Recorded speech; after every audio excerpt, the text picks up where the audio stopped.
Hi guys, இப்போ ஒருத்தவங்க comment பண்ணியிருக்காங்க நம்ம விஎம் ராஜா யூடியூப் சேனலில். கமெண்ட் ப்ரோ ஒரு 10 ரூபா கோனைஸில் சில்லி சாஸ் ஊற்றி கொடுங்க ப்ரோ கமெண்ட் பண்ணியிருக்காங்க. சரி வாங்க அதை அறக்க பண்ணிடலாம். கமெண்ட் பண்ணவங்க பேர் என்ன பேர் சொல்கிறேன். கண்ணன் தினான்னு கமெண்ட் பண்ணியிருக்காங்க. கண்ணன் தினா அவங்களுக்கு டைம் நன்றி. வாங்க பண்ணலாம். கோனைஸை பிரிச்சாச்சு, ரோஸ் கலர் கோனைஸு.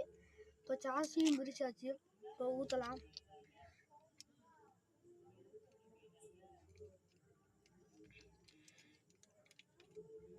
ஃபுல்லாச்சு ஊற்றியாச்சு, கிடையாது அம்புடுத்தான்.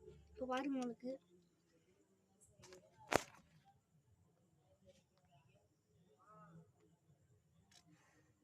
இதான் தெரியுது, அவங்க பிளாக் கலரில்.